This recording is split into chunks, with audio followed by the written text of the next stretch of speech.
Olá, sejam bem-vindos. Estamos hoje concluindo a série Caminho a Cristo com o tema Regozijo no Senhor. A graça e a paz alcance a você que, quem sabe, tem nos acompanhado aí no 97 FM ou quem sabe do canal A Voz que Clama, História e Profecia. Deus tem nos abençoado ricamente, nos conduzindo a cada dia em nossas escolhas, nossas decisões. Estamos fechando essa série e pretendemos, em breve, iniciarmos uma nova série falando sobre os eventos finais, com perguntas sobre o tempo do fim e de temas ou mensagens, eventos que nos levam, que quem sabe culminará com a breve volta de Jesus, com o retorno de Cristo e a restauração de todas as coisas. Quero te convidar, neste momento, a termos uma palavra de oração. Eterno Deus, bondoso Pai, graças te rendemos pelo cuidado, pela proteção, pelas ricas bênçãos que tem nos concedido nesse exato momento. Dá-nos a iluminação do Teu Santo Espírito e nos guia a cada dia. São bênçãos que pedimos e agradecemos em nome de Jesus. Amém. Então, fechando a série Caminho a Cristo, falando sobre regozijo no Senhor. E o apóstolo Paulo, ele escreve na carta aos Coríntios, segunda carta aos Coríntios, que vós sois a carta de Cristo. Mais importante do que, quem sabe, enviar uma carta é ser uma carta onde é apresentado mensagens que revela a Cristo. E está escrito, na mensagem inicialmente que o próprio Cristo menciona, em João 17:18, assim como tu me enviaste ao mundo, disse Cristo, também eu os enviei ao mundo, para que o mundo creia que tu me enviaste. João 17, versículos 18 e 21. E ele continua ainda, eu neles e tu em mim, para que o mundo conheça que tu me enviaste a mim. João 17:23. E o apóstolo Paulo diz aos discípulos de Cristo, é manifesto que sois a carta de Cristo, conhecida e lida por todos os homens. Então isso é muito importante, e a preocupação de Paulo é que eles fossem essa carta. Muitas vezes, ao enviar um missionário, um evangelista de uma cidade para outra, de uma igreja para outra, envia-se uma carta de recomendação, descrevendo ali o caráter, a vida daquela pessoa. Mas aqui Paulo ele menciona, ao invés de mandar algo escrito, que vocês sejam essa carta e represente Cristo. E temos um comentário que diz que se somos seguidores de Cristo, ele manda por nosso intermédio uma carta à família, quem sabe uma carta à cidade, à rua em que nós moramos. E habitando Cristo em nós, ele deseja falar ao coração dos que, quem sabe, não se encontram tão relacionados ainda com a sua pessoa, mas que venhamos assim testemunhar de Cristo, levando essas pessoas a despertar o interesse para conhecer mais e mais de Cristo. Talvez, quem sabe, tem pessoas que não têm o costume de ler a Bíblia, ou quem sabe não ouvem através de mensageiros a voz das suas páginas, dos seus escritos, das suas subdivisões, Antigo e Novo Testamento, livros históricos, poéticos, proféticos, os evangelhos, as cartas. Mas se formos um fiel representante de Cristo, talvez esse seja o único meio pelo qual muitas pessoas poderão compreender e entender a bondade, o amor de Cristo e ser atraído para Ele. Por isso vem a importância de sermos esta carta. Os cristãos são postos como luminares no caminho para o céu. Cristo diz, vós sois o sal da terra, vós sois a luz do mundo. E cumpre a mim, cumpre a você, refletir sobre o mundo a luz que de Cristo sobre nós incide. A nossa vida, a minha vida, a sua vida, o meu e o seu caráter deve ser de maneira que outras pessoas possam obter por nosso intermédio, uma justa concepção ou compreensão de Cristo e de seu serviço. Se representamos a Cristo, faremos com que seu serviço apareça atrativo como na realidade o é. Cristãos que, quem sabe, acumulam sombras, tristeza em sua vida, que murmuram, se queixam, estão dando, quem sabe, às outras pessoas uma concepção falsa, uma ideia falsa do que significa ser cristão. Dão, quem sabe, a impressão de que Deus não se alegra em que seus filhos sejam felizes, mas estarão sempre, quem sabe, fechados, entristecidos, mal-humorados, reclamando de muitas e muitas coisas. Prosseguindo aqui em nossas considerações,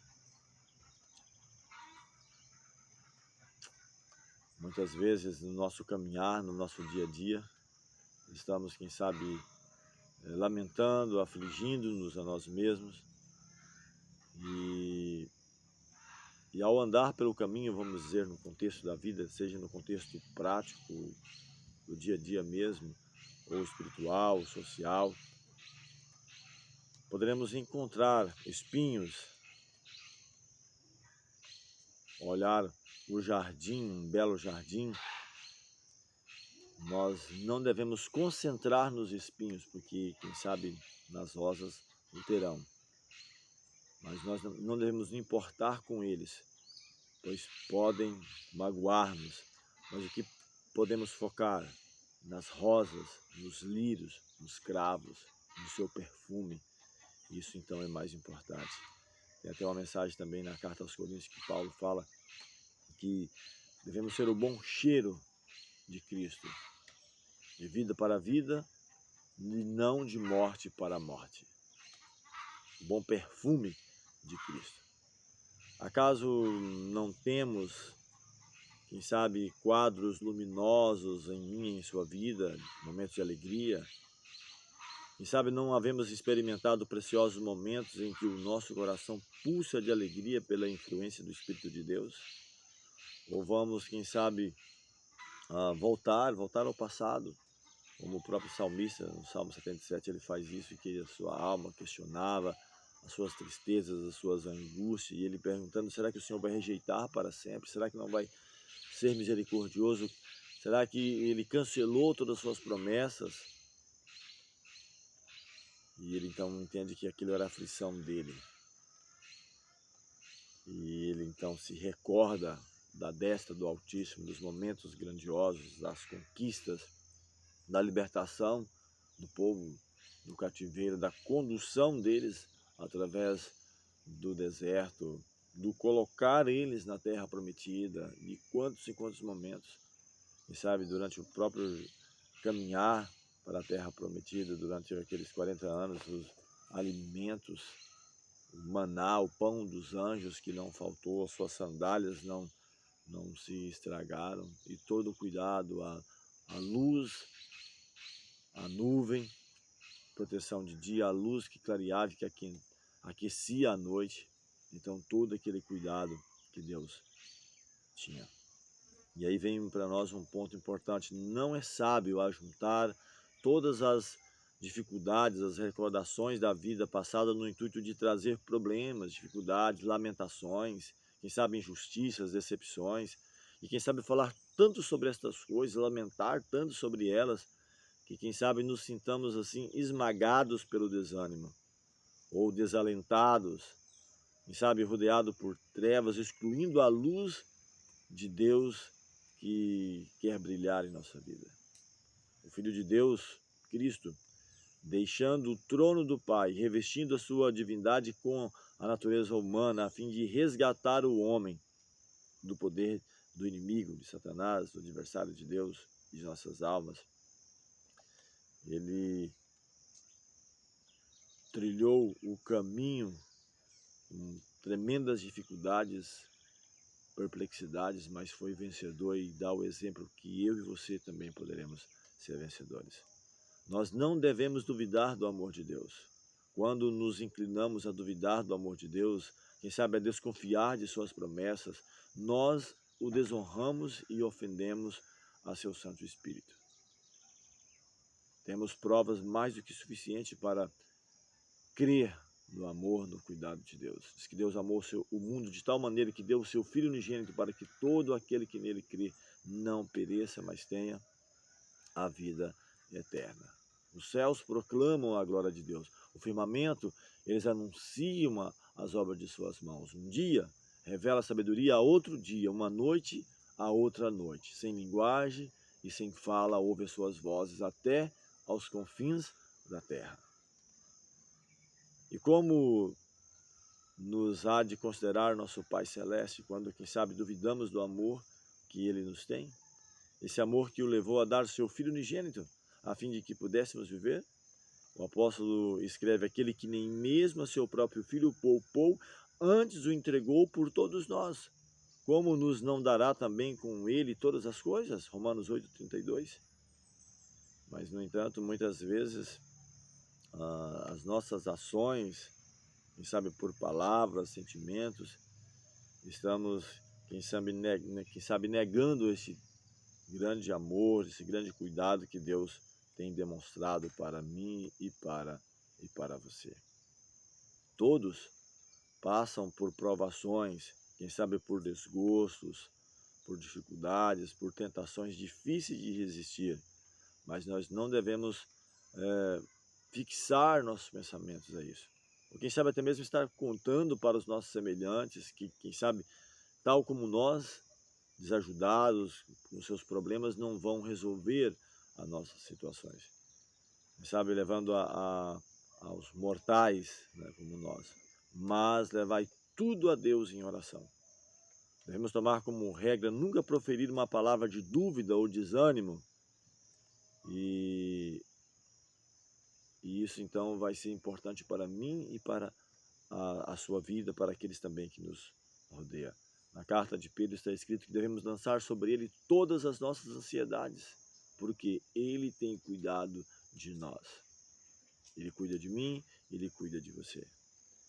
Agora, o que podemos fazer é iluminar a existência dos outros, fortalecer mediante palavras de esperança. Cristo diz: vós sois o sal da terra, vós sois a luz do mundo.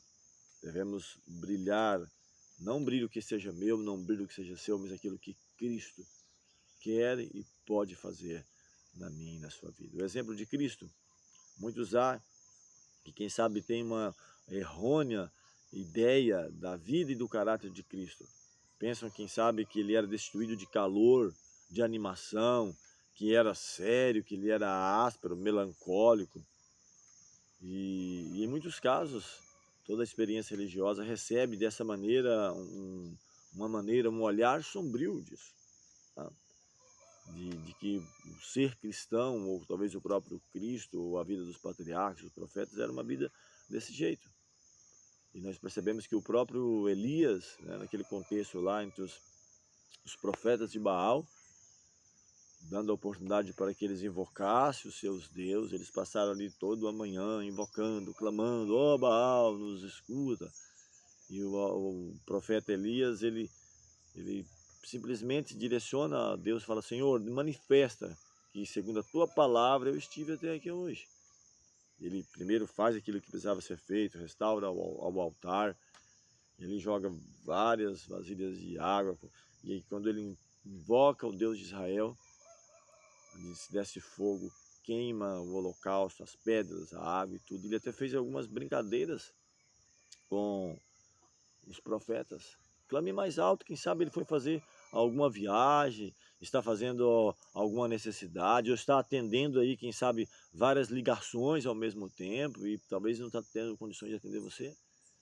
Então, percebe que, se bem que era um momento sério, um momento onde estava trazendo de volta o povo para o arrependimento, mas não precisa ficar simplesmente naquela ideia de melancolia, sem calor humano, sem alegria, ou simplesmente com aspereza no viver.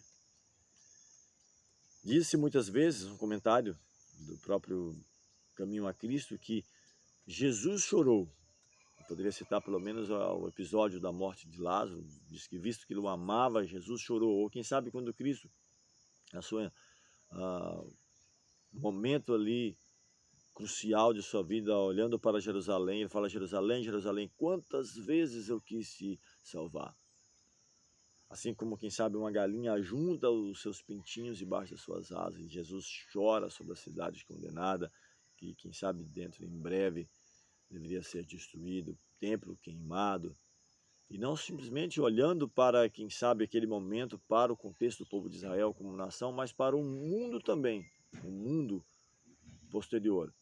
Quem sabe, em nossos dias, até vamos começar a falar sobre essa série, eventos finais, ou o grande conflito dos séculos, ou, quem sabe, perguntas como afinal será o fim? Será que o Senhor nos deu mensagens para esse tempo, para o despertamento, ou para o determinado tempo do fim, tempo esse que culminará com a volta de Jesus? Então, Cristo olhando não simplesmente para Jerusalém, para o povo de Israel, mas para os nossos dias, chorou, quem sabe, pelo mundo endurecido em pecado, que abandona o Senhor, ou que diz aceitar a Cristo, mas que rejeita os seus mandamentos. Até mencionei alguns dos meus temas que, claro, num contexto diferente, o povo de Israel diziam aceitar a lei, no entanto rejeitavam a Cristo, o Messias, aquele que é o doador da lei, que veio para resgatar, para salvar. O mundo cristão, praticamente de um modo geral, dizem todos aceitar a Cristo, no entanto rejeita os seus mandamentos, rejeita a sua lei, quando não num todo, mas quem sabe em parte. E em Tiago 2, versículo 10, diz que aquele que quebra um dos mandamentos será culpado de todos, porque o mesmo que diz não matarás, também disse não adulterarás. Se você não adulteras, mas porém matas, também é transgressor da lei. Então é para mim e para a sua reflexão. E aqui diz que muitas vezes foi falado de Jesus chorando, mas jamais foi visto a sorrir.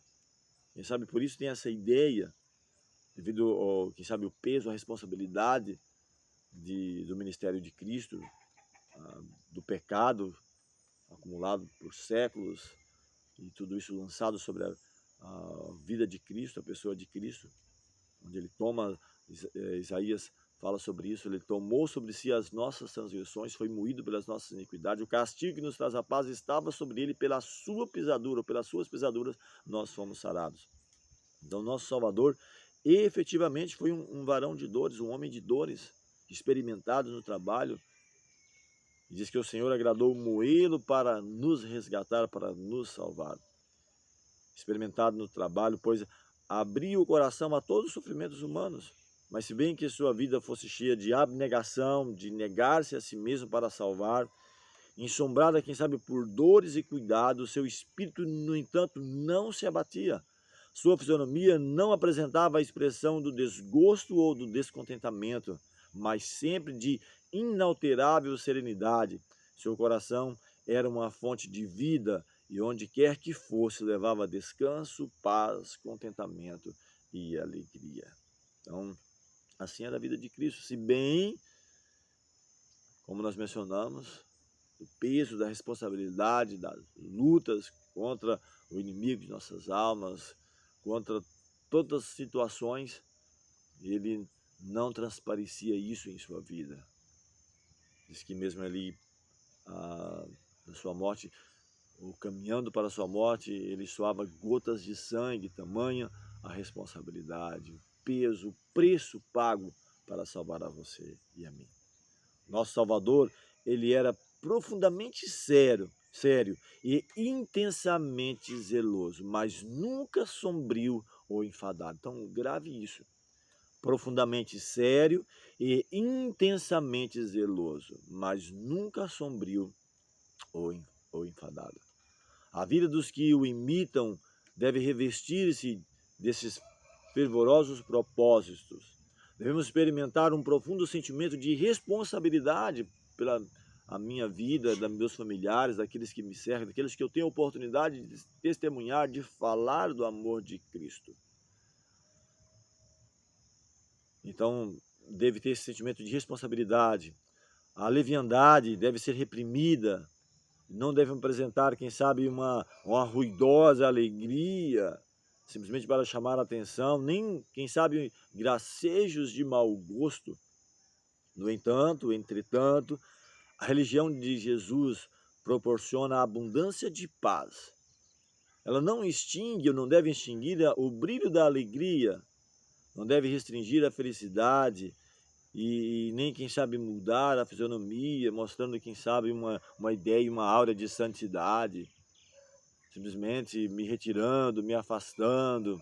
Até mesmo quando, com respeito a jejuar, Cristo diz, olha, quando você jejuar, não faça como os gentios, que, quem sabe, querem demonstrar isso e tudo mais, mas segue a sua vida aparentemente normal. Não precisa apresentar para os homens que está fazendo isso, mas a Deus que está no céu. Ou quando for fazer as suas orações, não deve fazer isso no intuito de chamar a atenção das pessoas, mas abre o seu coração para com Deus, fale para Ele qual é o seu sentimento, qual é a sua dor, qual é a sua alegria, sua tristeza também.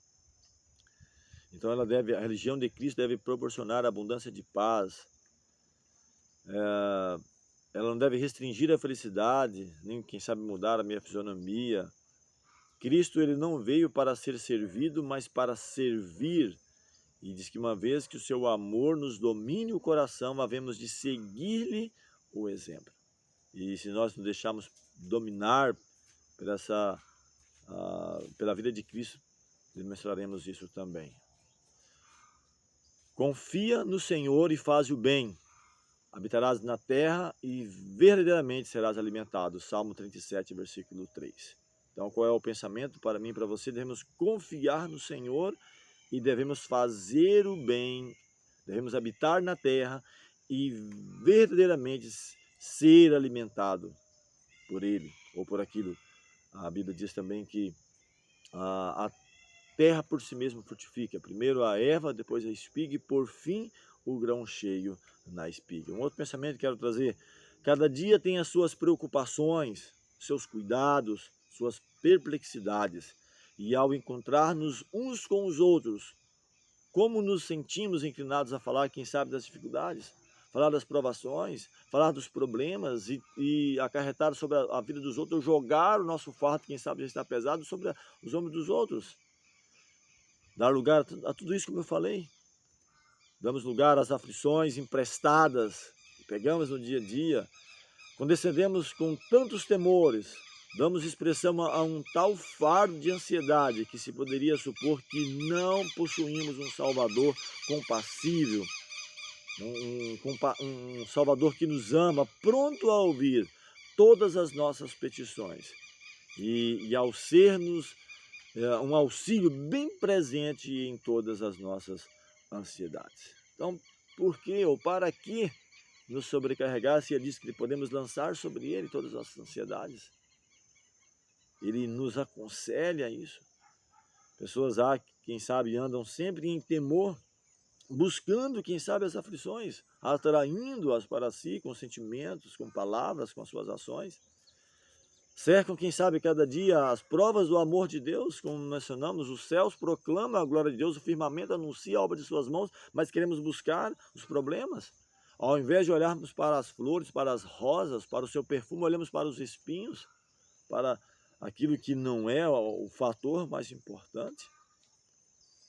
Então, ao invés de olharmos para o amor de Deus, desfrutarmos diariamente dessa sua liberalidade, em sua providência, em cuidar, em manter. Ele diz que nem mesmo Salomão, em toda a sua glória, se vestiu como qualquer um dos lírios. Ele diz, olha para os passarinhos, não semeiam, não ceifam. Ele diz, olhai, seguir o exemplo disso.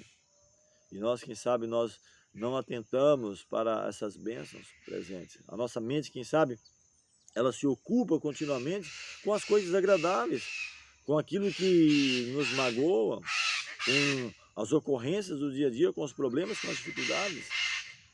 E ficamos cegos para não ver aquilo que é o fator mais importante. Acaso fazemos bem em sermos assim incrédulos? Uma pergunta para mim e para você. Por que havíamos de ser ingratos e desconfiados?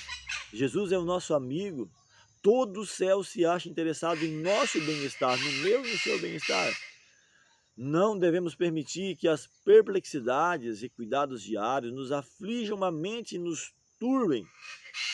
Isso diz, não se turbe o vosso coração, crede em Deus, crede também em mim. Na casa de meu pai há muitas moradas. Ao momento que estou falando com você, você está ouvindo aí os pássaros cantando, alegre. Isso nos mostra o terno e paternal cuidado do Senhor, como nós mencionamos sobre as aves. Então, para que trazer mais problemas para as nossas vidas? Se assim fazemos, havemos de ter sempre algum motivo para as tristezas, para os aborrecimentos. Não devemos dar lugar a essa maneira de viver, de estar sempre reclamando, nos atribulando, consumindo-nos a nós mesmos com as provações que possam ocorrer, que de fato acontecem no dia a dia, mas não deve ser o fator principal. E aí temos um pensamento que diz: não é a vontade de Deus que seu povo ande, quem sabe, vergado, curvado ao peso dos cuidados. Todavia, o Salvador não nos engana, porque ele não nos diz: não tem mais, vossa estrada é livre de perigos, não vai ter nenhum problema, não vai ter nenhuma dificuldade. Não, ele não nos engana disso. Ele sabe que há provações, perigos, e ele é sincero conosco. Ele não se propõe tirar seu povo de um mundo de males e pecados. Quem sabe nos colocar sob uma redoma ali de proteção, de maneira que não passamos por provações.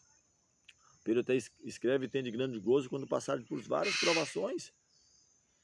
E ele não nos indica, quem sabe, um infalível refúgio, mas a sua oração em favor dos discípulos, e serve para mim e para você, porque a promessa é para todos. Não peço que os tires do mundo, mas que os livres do mal. João 17:15. Que ele diz: no mundo tereis aflições, mas tende bom ânimo, eu venci o mundo. João 16, versículo 33. E se Cristo não tivesse trilhado esse mesmo caminho, e quem sabe com muito mais perplexidade, dificuldades, ninguém foi chamado a este mundo a passar por mais provações e privações do que o próprio Cristo.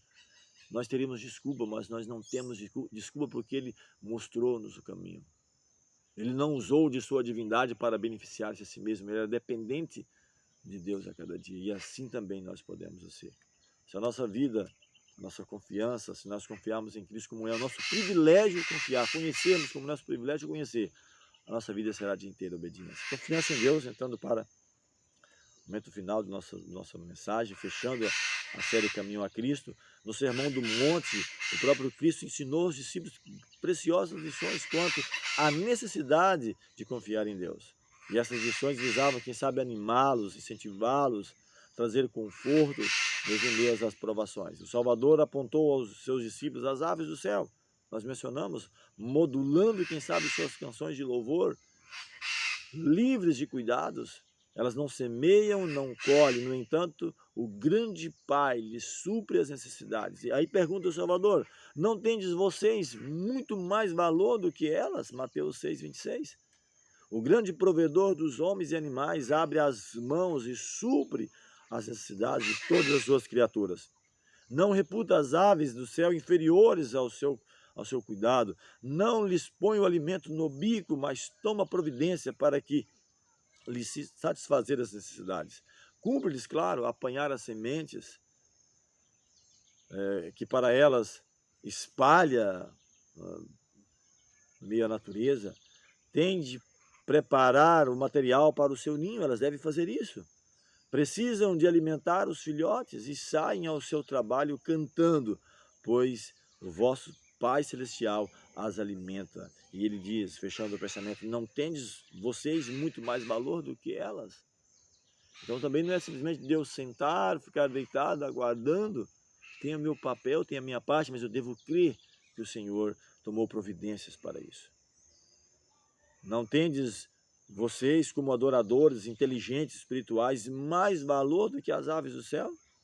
Não há de o autor do nosso ser, aquele que me criou, que conserva a minha e a sua existência, aquele que nos formou a sua própria imagem, a imagem divina, não há ele de prover as nossas necessidades, se tão somente confiarmos nele?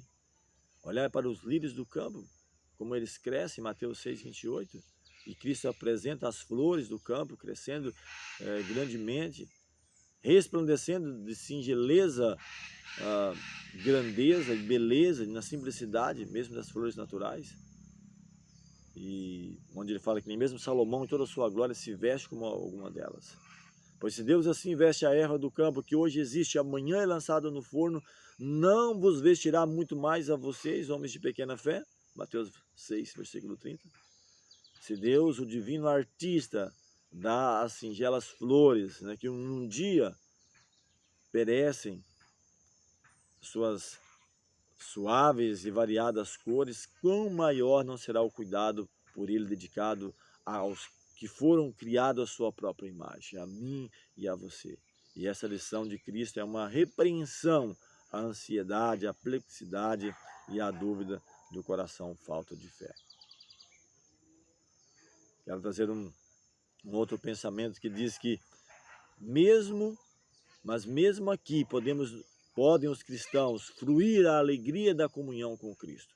É-lhes dado possuir a luz do seu amor, o perpétuo conforto de sua presença. Cada passo da vida nos pode levar mais perto ou para mais perto de Cristo. Pode nos trazer uma mais profunda experiência de seu amor, conduzindo-nos um passo mais próximo do bendito lar de paz. Não rejeitemos, pois, nossa confiança, mas tenhamos firme certeza, mais firme que nunca, até aqui nos ajudou o Senhor. 1 Samuel 7, versículo 12. E nos ajudará até o fim. Devemos estar fixos os nossos olhares naquilo que o Senhor prometeu. Ele é fiel e Ele cumprirá. Quero simplesmente trazer mais um pensamento. Não podemos senão esperar, quem sabe, que possa haver as perplexidades, as dificuldades, elas podem ocorrer, como mencionamos anteriormente, mas precisamos conservar sempre vivo em minha memória, em sua memória, os ternos, as misericordiosas, cuidado de Deus, as lágrimas por Ele enxugadas, as dores que suavizou, a ansiedade que fez com que desaparecesse, os temores que dissipou, as necessidades que supriu, as bênçãos que concedeu, e fortalecermos a cada dia, entendendo de que nossa peregrinação para a eternidade, o Senhor está conosco a cada dia, nos conduzindo para viver e nele ser muito mais que vencedores. Que a graça de Cristo alcance o seu coração, que possamos nele ser a cada dia muito mais que vencedores. Vamos falar com o Senhor. Eterno Deus, bondoso Pai, te damos graças pelo cuidado, a proteção, pelas vitórias até aqui alcançadas, que possamos alcançar esse regozijo, essa alegria no Senhor, mesmo em meio, quem sabe, às dificuldades, às perplexidades, os questionamentos que muitas vezes aparecem em nossas vidas, mas entender que Cristo venceu o mundo e também nos pode tornar a cada dia muito mais que vencedores. Te agradecemos por todas as bênçãos e pedimos a tua direção em nome de Jesus.